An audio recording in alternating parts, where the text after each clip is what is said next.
일을 했으니까 그건 뭡니까? 전부 다 무효인 거예요. 그 대표가 뭐죠? 바로 헌법재판관 2명 임명 자체가 무효가 돼버리는 거예요. 무슨 말인지 이해가 되시죠? 지금 그 부분 이해 안 돼요. 왜냐면요, 그렇습니까? 정 변호사님, 기각과 각하를 깔끔하게 한 번 더 얘기하시고, 다시 한독수로 넘어가셔야 돼요. 갑자기 쑥 넘어가니까 사람들이 지금 끊겨버렸어요. 자, 다시 설명드릴게요. 탄핵 각하는 뭐냐? 탄핵 소추 자체가 잘못된 거예요. 자, 여러분, 각하는요, 지금 여기서 중요한 게 저희가 되게 중요한 포인트를 오늘 얘기하려고 그래요. 한덕수 총리의 결과가 윤석열 대통령에게 바로미터인데 여러분 다 알고 계시다고 하지만 다들 설명을 하려면 어려워서 오늘 한 번 더 깔끔하게 정리해 드리려고 하는 겁니다. 정 변호사님, 네. 각하와 그 기각을 짧게 설명 한번 해주세요. 예. 다시 말씀드립니다. 한덕수 권한대행에 대해서 탄핵 소추의 요건이 200석인가요? 150석인가요? 150석이라면 192명이 찬성했으면 적법한 탄핵 소추가 된 것이죠. 200석인데 192명밖에 안 됐으면 탄핵 소추는 제대로 된 게 아니에요. 그래서 만약에 한덕수 권한대행에 대해서 탄핵 소추가 150석이라고 한다면은 탄핵 소추는 적법했고 권한은 정지됐지만 탄핵할 만한 사유가 없어서 기각이 되는 거고, 200석이 만약에 탄핵 소추의 요건이라고 한다면 200석이 되지 않았기 때문에 아예 탄핵 소추 자체가 되지 않았고, 그렇기 때문에 뭡니까? 한덕수 총리에 대한 한덕수 권한대행에 대한 탄핵 소추 자체가 뭡니까? 무효라는 거예요. 그죠? 그러면 어떤 차이가 있습니까? 권한이 탄핵 기각으로 결정나면 그 사이 기간, 탄핵 소추됐다고 하는 날로부터 결정이 난 날 사이까지는 권한이 정지된 거죠. 그러니까 다른 사람이 대신 행사할 수 있는 거지만, 각하가 되면 그 자체가 다 무효가 되니까 탄핵 소추된 때로부터 결정난 때 그 사이에 한덕수 이외에 다른 사람이 그 권한을 행사했으면 뭡니까? 또 그것도 무효예요. 제일 대표적인 예가 뭐예요? 최상목이 헌법재판관 2명을 임명을 했는데 만약에 기각이 되면 2명을 임명한 행위는 유효해요. 하지만 각하가 되면 2명을 임명한, 최상목이 2명의 헌법재판관을 임명한 행위는 무효가 돼버려요. 그죠? 이제 이해하셨습니까? 여러분 지금 이해하셨습니까? 그래서요, 한덕수 총리의 결정이 빨리 나와야 되는 거고, 한덕수 총리의 결과에 따라서 윤석열 대통령 결과가 바로 미터가 되는 겁니다.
그러면서 이거 이상하다. 제대로 밝혀야 될 것 같다. 이러니까 사람들이 자꾸 부정선거라는 이야기가 나오지. 의심스러우면 공개해야 되고 의심스럽다 그러면 다시 조사를 받고 그리고 선관위 취직한 것도 이상하잖아요.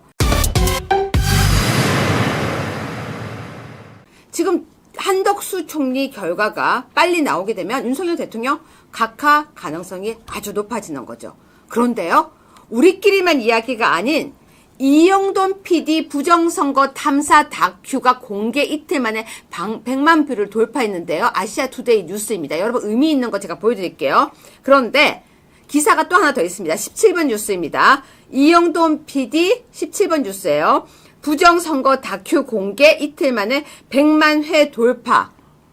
여기는 어디 뉴스인지 아세요, 정 변호사님? 펜앤드마이크입니다.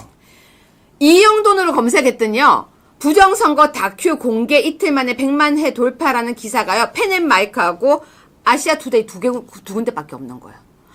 아무 데서도 기사가 없어요. 아무 데서도. 이영돈으로 검색하니까 나오는 거는 황정은밖에 없어요. 자, 그런데 황정음요? 네, 여러분 혹시요 이 영상 보셨습니까? 어떠셨습니까? 정 변호사님 아까 조금 보셨죠? 예, 뭐 여러분들도 다 아시는 내용이긴 한데 결국은 제일 핵심이 그거잖아요. 사전 투표 결과랑 그죠? 당일 투표 결과가 너무나도 차이가 크다. 차이가 좀 날 수는 있는데 이 통계학적인 관점에서 보면은 이거는 오차범위 바깥이라는 거죠. 그런데 한 군데에서만 그런 일이 벌어졌으면 그러려니 할 텐데 이러한 격차가 특정한 한 군데의 지역구에서만 나타나는 게 아니라 거의 모든 지역구에서 다 나타난다는 거죠. 그것도 비슷한 어떤 그런 모습을 보이면서 나타나는 거죠. 그래서 이거는 결국은 누군가가 의도적으로 이 선관위에 접근을 해서 뭔가 어떤 모종의 뭔가 조치를 취한 것이다라고 의심할 수밖에 없는데, 그런데 중앙선관위에 이 지금 서버가 이런 선거가 있으면 뭡니까? 외부에서 빌려가지고 아니 와가지고. 그거 여쭤보려고 한 거야. 그거 이해 가요? 예. 아니 그러니까 빌려가지고 와가지고 이해가 가세요? 보안도 상당히 허술하게 하고 허술하게 관리를 하고 나서 그 다음에 그걸 다 돌려준다는 거예요. 그러니까 나중에 혹시라도 문제를 확인하려고 수사기관이나 조사당국에서 와서 그 중앙선관위의 서버를 보더라도 아무 결과가 없다는 거죠. 왜? 빌려온 서버에 그 내용이 있기 그러니까 때문에. 정 변호사님 검사 출신이잖아요. 그렇죠. 그거 이해 가세요? 그러니까 뭔가 작정을 하고, 그죠? 작정을 하고 음모를 꾸민 게 아니냐라는 의심과 의혹을 받을 수밖에 없게. 그래서 행동한 받는 거죠. 거예요. 자, 맞습니다. 시청자 여러분은 어떠셨습니까? 저는 그 영상을 보다가 이영돈 PD의 부정선거 다큐 영상을 보다가요.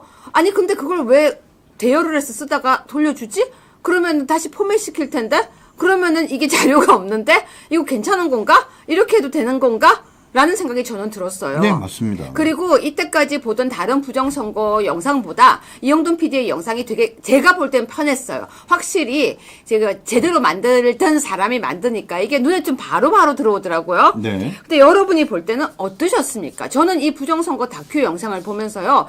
이거 제가 어제도 방송했죠. 다 그랬는데요. 18번 뉴스입니다. 여러분 이걸 더 의혹을 가게 하는 게 있어요. 거짓 답변 11번 해도 고발 안 해. 선관위 두려운 국회. 이거 무슨 말이에요, 정 변호사님? 뭐 지금 한두 번이 아니라 이제 국회에서 말입니다. 그 김대용 중앙선거관리위원회 후보자 인사청문회를 하면서 이만희 국민의힘 의원이 얘기를 했어요. 11번에 걸쳐서 허위 답변 제출했는데 이거 명백한 허위 공문서 작성이다. 공무집행 방해다. 이렇게 이야기를 했어요.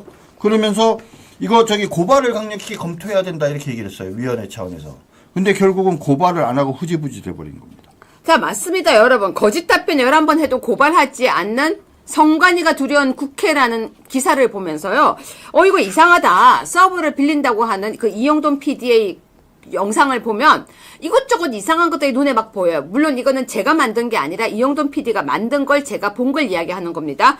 그러면서 이거 이상하다. 제대로 밝혀야 될 것 같다. 이러니까 사람들이 자꾸 부정선거라는 이야기가 나오지. 의심스러우면 공개해야 되고 의심스럽다 그러면 다시 조사를 받고 그리고 선관위 취직한 것도 이상하잖아요. 이번에 선관위를 확실히 털어야 되는데 이 정말 털어야 되는 일들을 누가 할 것인가? 아까 말씀드렸잖아요. 판사는 거기에 선관위원장이었고 그리고 선관위의 가족회사라고 자기들이 얘기하고 그리고 국회가 선관위를 두려워한다고요? 감사원은 중앙선관위를 감사할 수 없다라고 이번에 헌법재판소에서 결론을 내렸습니다. 그래서 현재 헌법과 법률에 따르면 중앙선관위에 대한 감사는 두 가지 방법밖에 없어요. 하나는 자체 감사입니다.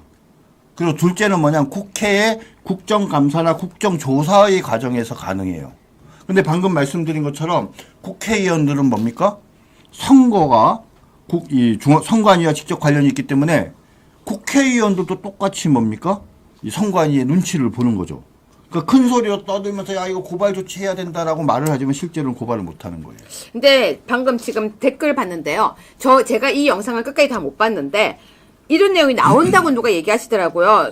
선거 때 선관위원이 휴직하고 경력직 땜빵 채용한다. 제가 아까 그 내용을 다 못 봐서 그러는데 그런 내용들이 나왔다면 그럼 선관위가 왜 존재해야 되느냐?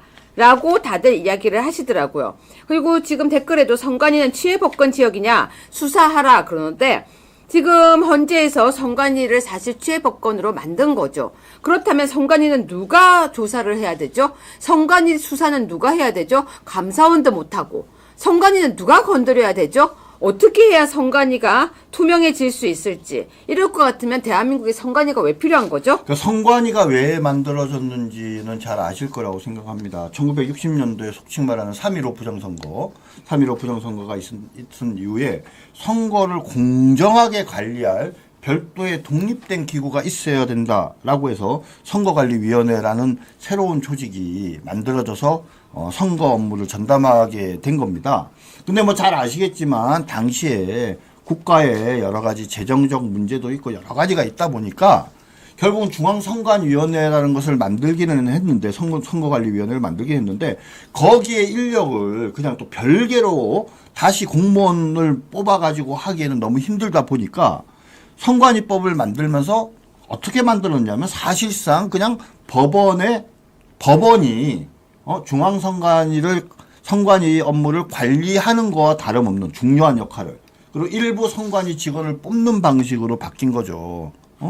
그러다 보니까 이 중앙선관위라는 게 선관위가 되게 조직이 특이해요. 왜냐? 헌법기구다 보니까 직급이 되게 높아요. 그 다음에 두 번째는 뭐냐면 여러분들 아시다시피 선거가 몇 번이나 있습니까? 기껏 해봤자 국회의원 선거, 대통령 선거, 그 다음 지방선거잖아요. 2년에 한 번, 5년에 한 번, 4년에 한 번, 5년에 한 번 선거를 하는 거니까 그럼 그 중간에는 뭘 하죠? 그 중간에는? 별로 할 게 없어요. 그래갖고 그 다음에 선관위가 하는 일이 뭡니까? 조합, 축협 이런 거 이제 선거, 업무를 대행하는 이런 식으로 하면서 자신들의 존재 가치를 만들고 있는데 우리 지금 대한민국이 1960년대랑은 다르지 않습니까? 정말 이제는 뭡니까? 이 선관위가 오히려 부정선거의 쟁점의 중심에 있는 이 상황에서는 이제는 이 선거관리위원회 조직 자체를 없애고 그렇죠? 기존의 행정조직 등을 통해서 이렇게 선거를 관리하는 그런 어떤 방식으로 이제 돌아가야 된다라고 많은 분들이 말씀하고 계십니다. 네, 그렇습니다. 자, 시청자 여러분, 지금요, 선관위 이용돈 PD 부정선거 다큐 이야기를 잠깐 드렸는데요. 어쨌거나, 저쨌거나, 저는 이 부분은 확실하게 밝혀야 한다고 생각합니다. 이렇게 뜨뜻미지근하게 넘기고 지나가고 나면요, 절대 우리나라 이 부분이 바뀌지 않을 거라고 생각하고요. 이게 밝혀지지 않으면 앞으로 선거를 하는 것은 저는 참 계속 불씨만 쌓일 거라고 생각합니다.